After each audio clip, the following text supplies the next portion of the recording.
Hello student, कैसे हैं आप लोग।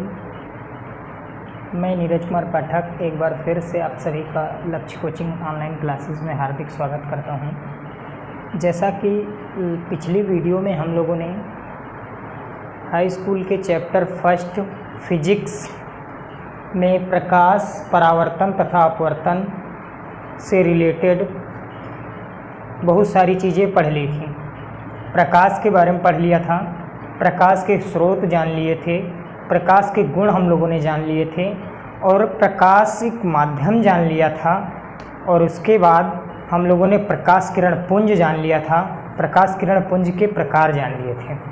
प्रकाश का एक गुण होता है जिसको हम लोग परावर्तन के नाम से जानते हैं। प्रकाश का एक गुण है परावर्तन। परावर्तन के बारे में आज हम लोग पढ़ेंगे। तो देखिए यहाँ पे हमने लिखा है प्रकाश का परावर्तन। अब सबसे पहले हम बात करते हैं कि परावर्तन होता क्या है, प्रकाश का परावर्तन क्या होता है।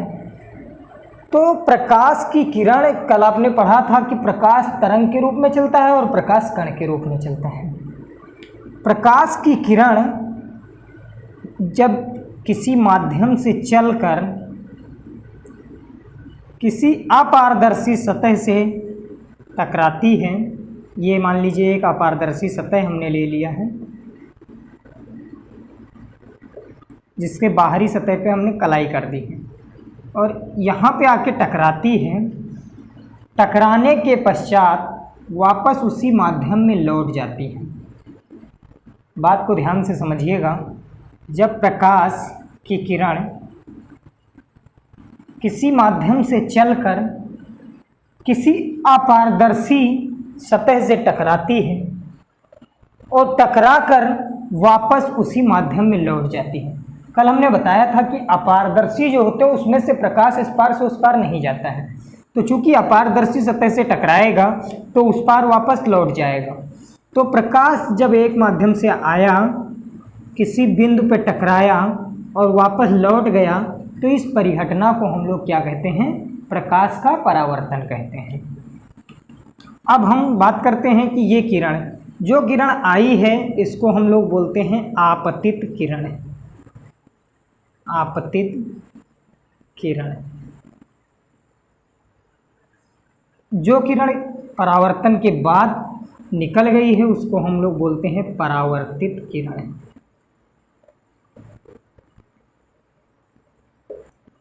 जिस बिंदु पे किरण आके पड़ी थी, जहाँ से परावर्तन हुआ, उस बिंदु को आपतन बिंदु बोलते हैं।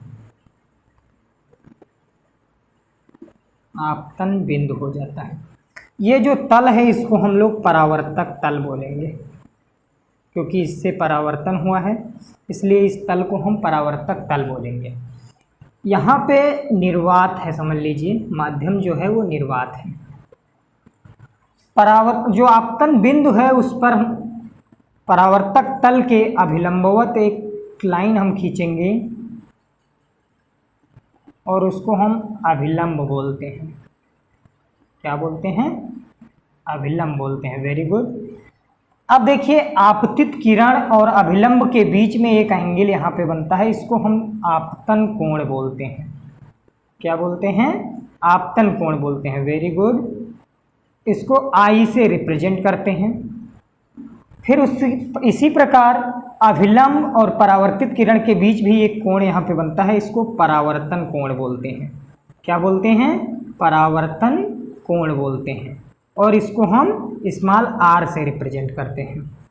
तो एक बार फिर से समझेंगे हम लोग। जब कोई प्रकाश की किरण किसी एक माध्यम से चलकर किसी अपारदर्शी सतह से टकराती है, टकराने के पश्चात वापस उसी माध्यम में लौट जाती है, तो प्रकाश की इस परिघटना को प्रकाश का परावर्तन कहते हैं। और जो किरण आती है उसको हम लोग आपतित किरण कहते हैं। जिस बिंदु पे आके पड़ती है उसको आपतन बिंदु कहते हैं। परावर्तन के पश्चात जो किरण निकलती है उसको परावर्तित किरण बोलते हैं। आपतन बिंदु पर जो अभिलंब खींचा जाता है, जो एक लंबवत रेखा खींची जाती है, उसको हम अभिलंब बोलते हैं। आपतित किरण और अभिलंब के बीच जो कोण बनता है उसको आपतन कोण, स्मॉल आई बोलते हैं। आपतित और परावर्तित किरण और अभिलंब के बीच में एक कोण बनता है उसको परावर्तन कोण या फिर स्मॉल आर बोलते हैं। अब इसकी डिफिनीशन हम दे देते हैं। जब कोई किरण पुंज किसी एक माध्यम से चलकर किसी अपारदर्शी सतह से टकराता है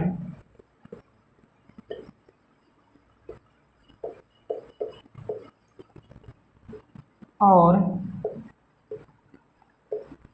टकराने के बाद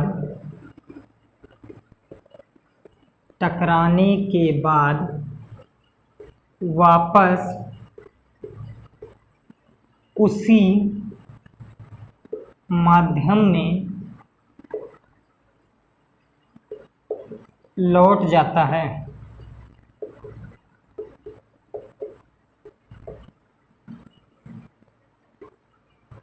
इस परिघटना को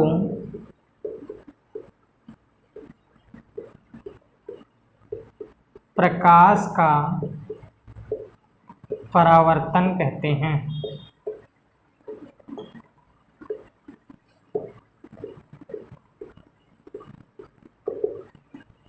जब कोई किरण पुंज किसी एक माध्यम से चलकर किसी अपारदर्शी सतह से टकराता है और टकराने के पश्चात वापस उसी माध्यम में लौट जाता है, इस परिघटना को प्रकाश का परावर्तन कहते हैं। तो परावर्तन के बारे में आप लोग जान गए हैं स्टूडेंट्स। अब बात करते हैं हम आगे, और आगे हम बात करेंगे कि परावर्तन के कुछ नियम होते हैं। बात करते हैं परावर्तन के नियम के बारे में। तो हम लोग पढ़ेंगे अब परावर्तन के नियम।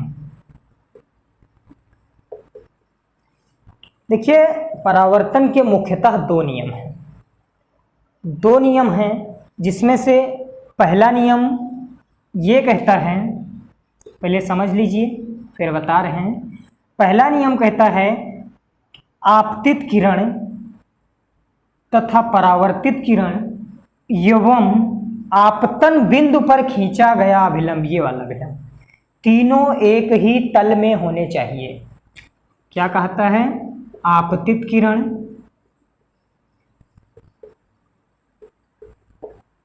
कामा परावर्तित किरण,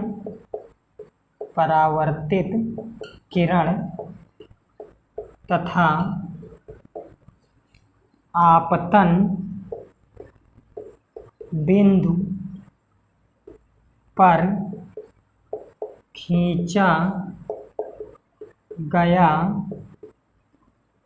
अभिलंब तीनों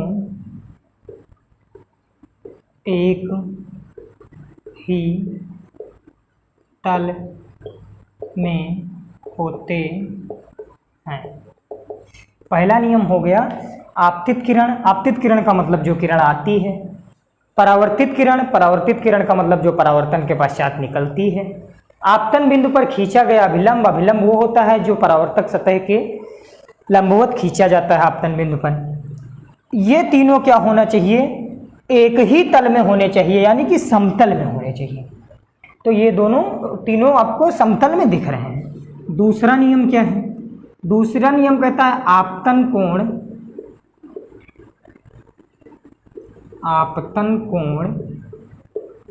स्मॉल आई का मान परावर्तन कोण स्मॉल आर के मान के बराबर होता है।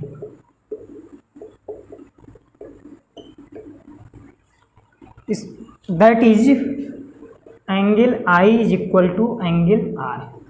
देखिए, दूसरा नियम कह रहा है आपतन कोण स्मॉल आई का मान परावर्तन कोण स्मॉल आर के मान के बराबर होता है। देखिए स्टूडेंट्स, ये परावर्तन के दो नियम यूपी बोर्ड के एग्जाम में 100% पूछे जाते हैं। मोस्ट इम्पॉर्टेंट आज ही नोट्स में लिख लीजिए इसको, और ऊपर मोस्ट इम्पॉर्टेंट लिख लीजिए, इसको दिमाग में उतार लीजिए कि आपतित किरण, परावर्तित किरण तथा आपतन बिंदु पर खींचा गया अभिलंब तीनों एक ही तल में होते हैं। दूसरा नियम क्या कहता है? आपतन कोण I का मान परावर्तन कोण R के मान के बराबर होता है, that is I is equal to R। ये दोनों नियम आज ही आप याद कर लीजिए। अगर नहीं याद कर रहे हैं तो आप जान लीजिए कि आपको छोड़ के आना पड़ेगा। 2 नंबर का सवाल यूपी बोर्ड के एग्जाम में और सीबीएसई बोर्ड के एग्जाम में रखा है, एकदम बिल्कुल क्लियर है। चलिए आगे बढ़ते हैं। तो अब हम इसके बाद पढ़ते हैं परावर्तन के प्रकार। परावर्तन कितने प्रकार के होते हैं?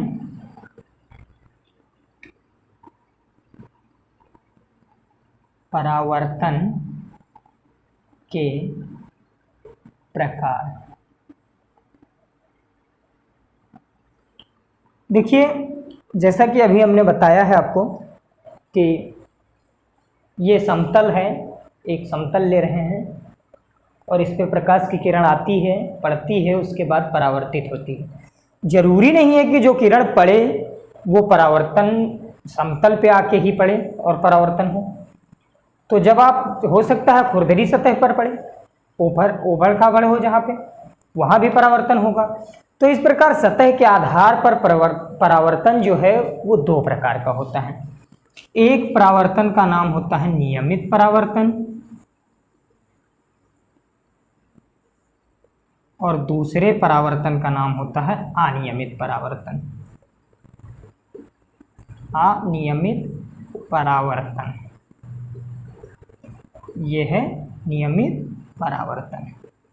दोनों को हम फिगर के माध्यम से आपको बता दे रहे हैं। जैसा कि ये फिगर बनाया गया था, सेम वैसा यहाँ पे एक फिगर बना लेते हैं। ये एक समतल है,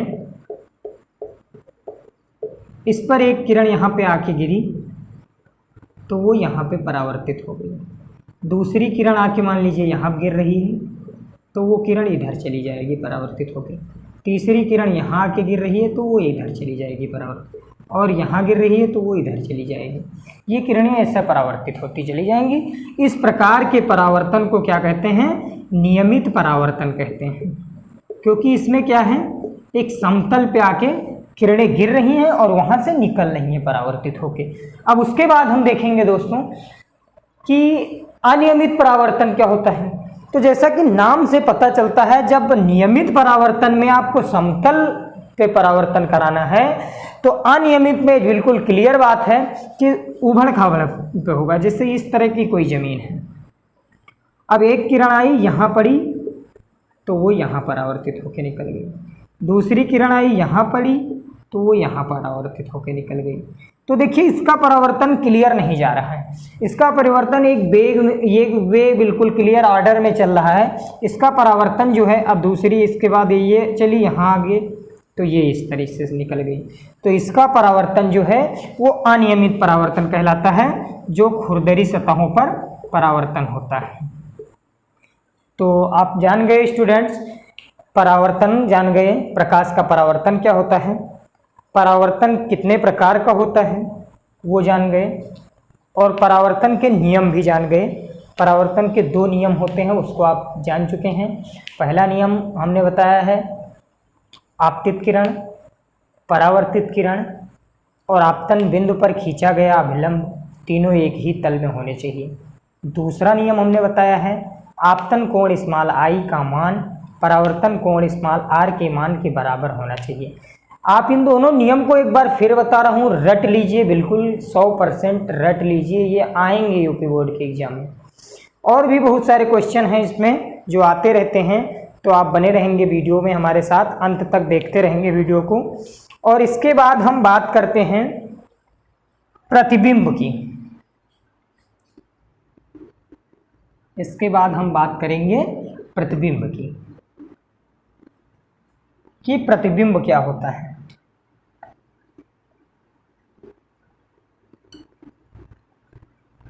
जिसको हम लोग इमेज बोलते हैं।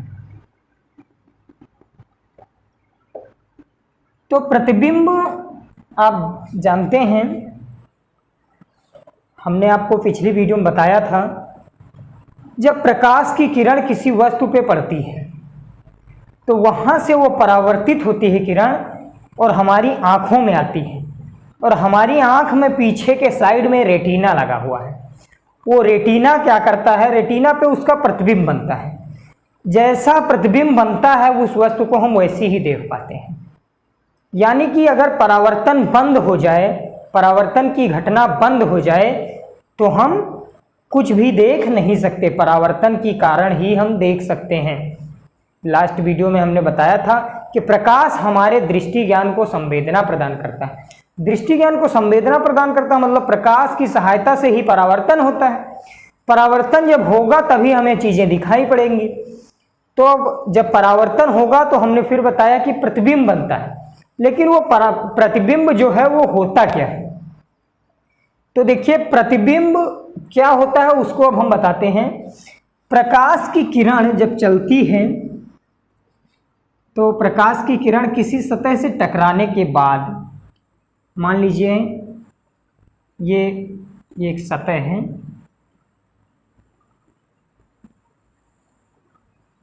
और प्रकाश की किरण यहाँ से गई, एक ये प्रकाश की किरण टकराई, इधर वापस लौट आई। दूसरी किरण गई, टकराई, इधर वापस लौट गई। तो दोनों किरण टकराने के बाद जहाँ पे वापस आके मिलती हैं, परावर्तन के पश्चात जब दो किरणें आपस में एक दूसरे को इंटरसेक्ट करती हैं, यानी कि काटती हैं, देखिए यहाँ इस बिंदु पे काट रहे हैं, तो इस बिंदु पे वस्तु का प्रतिबिंब बनता है। क्या बनता है? प्रतिबिंब बनता है। उसे हम वस्तु का प्रतिबिंब कहते हैं। प्रतिबिंब जो है वो मुख्यतः दो प्रकार का होता है। प्रतिबिंब कितने प्रकार का होता है? दो प्रकार का होता है। पहला प्रतिबिंब जो बनता है वो आभासी बनता है और दूसरा प्रतिबिंब जो बनता है वो वास्तविक बनता है। तो आभासी प्रतिबिंब क्या होता है और वास्तविक प्रतिबिंब क्या होता है? देखिए प्रतिबिंब को बनाने में हमें दर्पण की आवश्यकता पड़ेगी। तो इससे पहले हम थोड़ा सा दर्पण पढ़ लेते हैं, फिर उसी में दर्पण में पढ़ते पढ़ते आपको प्रतिबिंब, दोनों प्रकार के प्रतिबिंब मिल जाएंगे। तो हम चलते हैं दर्पण की ओर। दर्पण क्या होता है?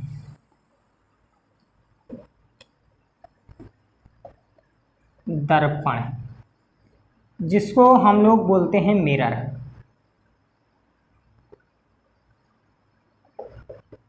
दर्पण जो होता है उसको हम लोग क्या बोलते हैं? मिरर बोलते हैं।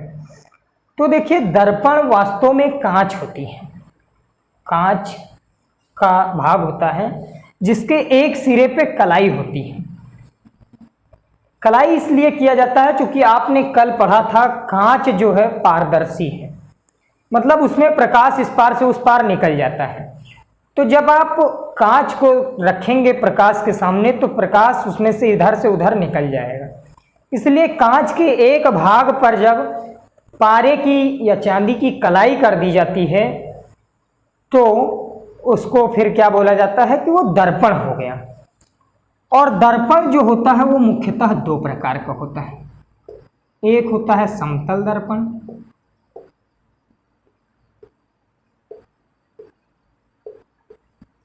और दूसरा होता है गोलीय दर्पण।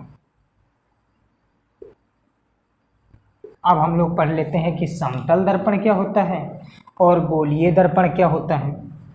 तो समतल दर्पण जो होता है, समतल दर्पण यानी कि बिल्कुल समतल हो।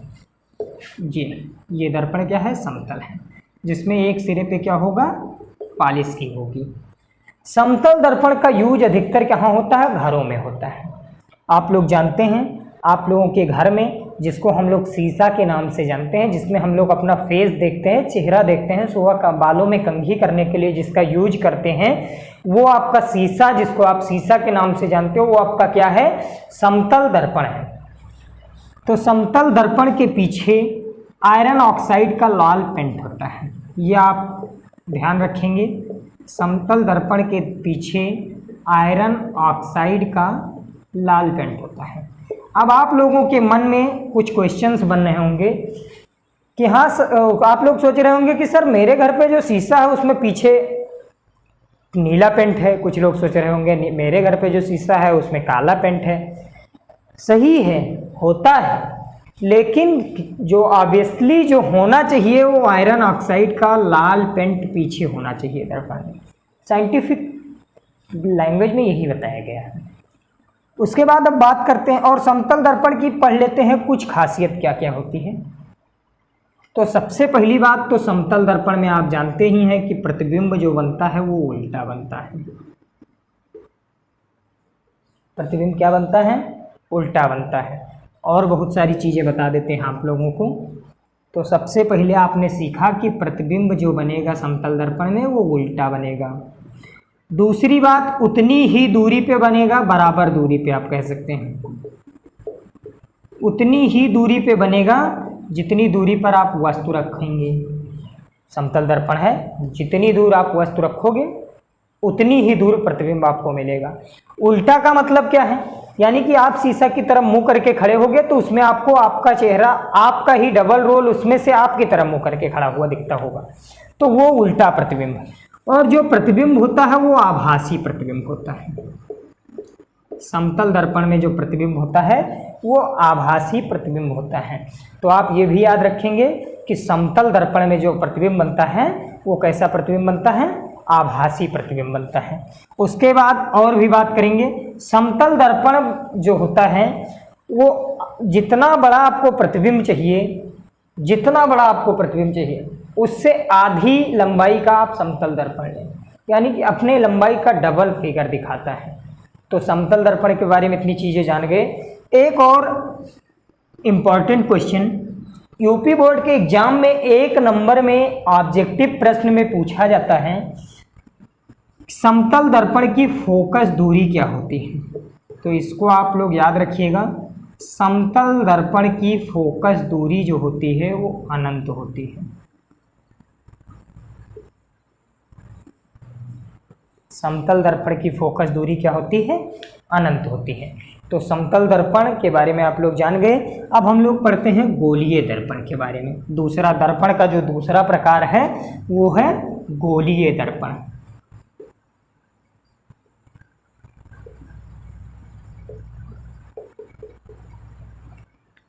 गोलीय दर्पण क्या होते हैं? गोलीय दर्पण कांच के खोखले गोले के कटे हुए भाग होते हैं।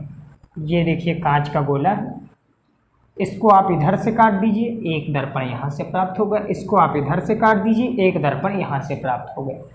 तो गोलीय दर्पण जो होते हैं वो कांच के खोखले गोले के कटे हुए भाग होते हैं। और गोलीय दर्पण मुख्यतः 2 प्रकार से होते हैं। एक होता है अवतल दर्पण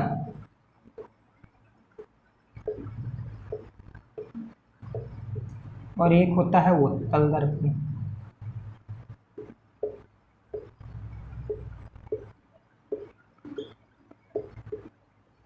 गोलीय दर्पण जो होते हैं वो 2 प्रकार के होते हैं। अब दोनों को यहीं पे हम परिभाषित कर दे रहे हैं, दोनों की परिभाषा यहाँ पे आपको समझा दे रहे हैं। अवतल दर्पण वो होते हैं जिनमें बीच का तल थोड़ा बाहर को निकला होता है और बाहर से कलाई की जाती है। बीच का तल थोड़ा अंदर को धंसा हुआ होता है, पीछे से उभार होता है और इधर उधर के तल ये होते हैं। यानी कि इसको अगर निकाल ले तो ये दर्पण आपका अवतल दर्पण बनेगा। समझ में आ गई बात? उत्तल दर्पण वो होते हैं जिसमें अंदर से कलाई की जाती है, यानी कि इसको निकाल ले तो ये आपका उत्तल दर्पण बनेगा। तो अवतल दर्पण और उत्तल दर्पण जान गए। अभी हमने आपसे कहा था प्रतिबिंब के बारे में जब पढ़ा रहे थे तो हमने वहाँ पे छोड़ दिया था कि दर्पण के बारे में पढ़ लेंगे तब प्रतिबिंब आसानी से आपको समझ में आएगा। अवतल दर्पण जो होता है इससे आपको वास्तविक प्रतिबिंब मिलता है। ऐसा प्रतिबिंब मिलता है, वास्तविक प्रतिबिंब मिलता है।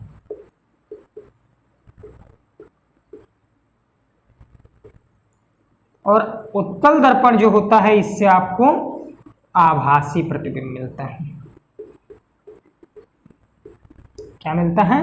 आभासी प्रतिबिंब मिलता है। अब बात करते हैं प्रतिबिंब को, हम आप लोगों को समझा देते हैं। तो देखिए, देखते रहिए, वीडियो में बने रहें, एक एक करके पूरे चैप्टर, एक एक टॉपिक, एक एक न्यूमेरिकल सब कुछ आपको समझा दिया जाएगा। अगर आप चैनल पे नए हैं तो बस चैनल को सब्सक्राइब कर लीजिए, और अगर वीडियो आपको अच्छा लग रहा है तो वीडियो को लाइक कर देना और एक प्यारा सा कमेंट छोड़ देना, जिससे हम लोगों का उत्साह भी बढ़ता रहे और आप लोगों को परमानेंट वीडियो मिलते रहेंगे। तो देखिए, आप पढ़ते हैं वास्तविक प्रतिबिंब के बारे में।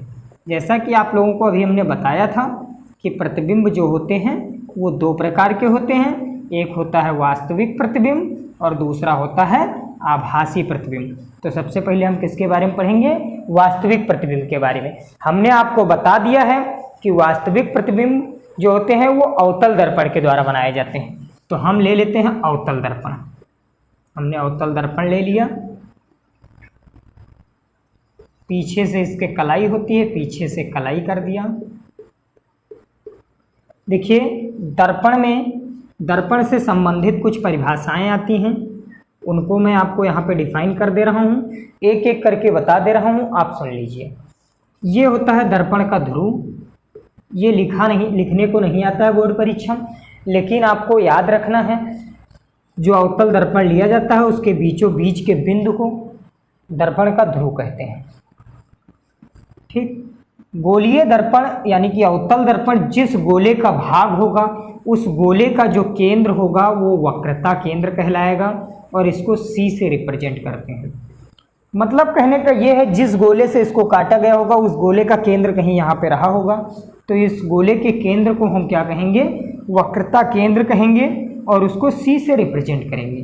वक्रता केंद्र से, यानी कि यहाँ पे मान लीजिए ऊपर C है, तो यहाँ से लेकर और P तक की दूरी को, यानी कि ध्रुव तक की दूरी को हम लोग वक्रता त्रिज्या बोलते हैं, कैपिटल R से उसको रिप्रेजेंट करते हैं।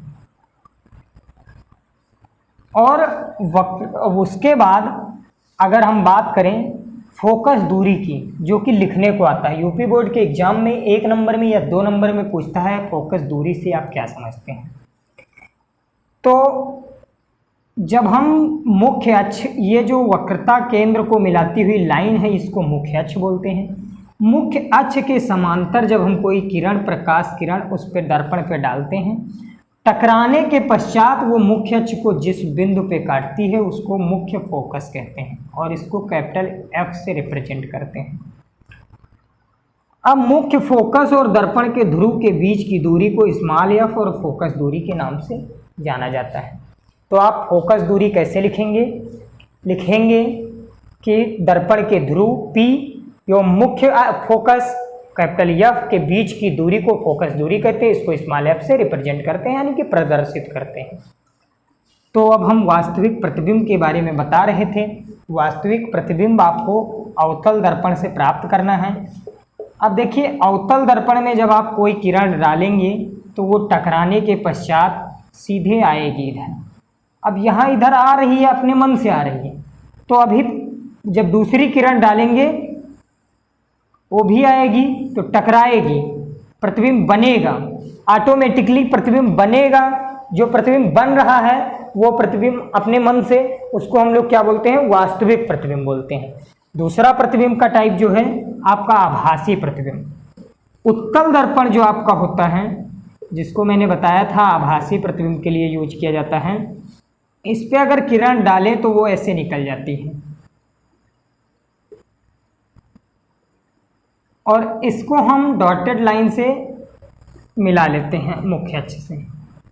तो ये किरण देखिए मिल नहीं रही है, वास्तव में मिलती हुई प्रतीत होती है, वास्तव में नहीं मिल रही है, मिलती हुई प्रतीत होती है।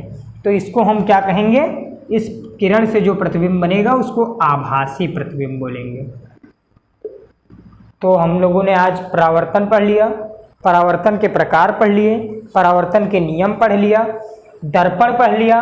दर्पण के 2 प्रकार, समतल दर्पण, गोलीय दर्पण। गोलीय दर्पण के फिर से 2 प्रकार, एक उत्तल दर्पण, एक अवतल दर्पण। उत्तल दर्पण क्या होता है, उससे क्या मिलता है, सब पढ़ लिया आप लोगों ने। हाँ, कुछ चीज़ें अभी नहीं बताई गई हैं, उनको आप लोगों को बता देते हैं। उत्तल दर्पण और अवतल दर्पण का उपयोग कहाँ पे किया जाता है? तो उत्तल दर्पण का उपयोग, जो उत्तल दर्पण है आपका, वो अभिसारी होता है। अभिसारी मतलब किरणों को, प्रकाश की किरणों को, अवतल दर्पण जो आपका है वो प्रकाश की किरणों को, ये प्रकाश की किरणों को इकट्ठा करता है। आप इस पे जब प्रकाश की किरण डालेंगे अवतल दर्पण पे, कौन सा दर्पण है? अवतल दर्पण। तो इस पर जब आप कोई भी प्रकाश की किरण डालोगे तो वो इधर आएगी, इधर से डालोगे इधर जाएगी। तो ये सब प्रकाश की किरणों को इकट्ठा करता है, यानी कि अभिसारी है। तो इस प्रकार आप जान सकते हैं कि इसका उपयोग सौर भट्ठियों में किया जाता है, प्रकाश किरण पुंज का शक्तिशाली किरण पुंज प्राप्त करने के लिए। तो अवतल दर्पण का उपयोग कहाँ पे किया जाता है? सौर भट्ठियों में। दूसरा उपयोग, अवतल दर्पण का उपयोग दांत के डॉक्टर दांत का बड़ा प्रतिबिंब देखने के लिए करते हैं। तो अवतल दर्पण के दो उपयोग आप जान गए हैं। अब हम बात करेंगे उत्तल दर्पण की। उत्तल दर्पण आपके सामने बना है, और उत्तल दर्पण जैसा कि आप जानते हैं, उत्तल दर्पण अपसारी होता है। अपसारी मतलब प्रकाश को फैलाने वाला। तो गाड़ी की हेडलाइट में, सबसे पहली बात है गाड़ी की हेडलाइट में। अब हेडलाइट में, गाड़ी की हेडलाइट में उत्तल दर्पण का यूज हम कर देंगे, क्योंकि जब हेडलाइट में करेंगे तो खूब दूर तक प्रकाश फैलता चला जाएगा। तो यहाँ से आपको देखिए दोनों के प्रकार भी पता चल गए, इसका यूज भी आप जान गए। गाड़ी की हेडलाइट में इसका यूज किया जाता है और इसका सौर भट्ठी में यूज किया जाता है। तो बस अब इसी के साथ क्लास को ख़त्म करते हैं और मिलते हैं हम अगली वीडियो में अगले टॉपिक के साथ। वीडियो अगर आपको अच्छा लगा हो तो वीडियो को लाइक कर देना, चैनल को सब्सक्राइब कर देना और बेल आइकन को प्रेस कर देना, जिससे आगे आने वाली सभी वीडियोज़ के नोटिफिकेशन आपको मिलते रहें। Thank you so much.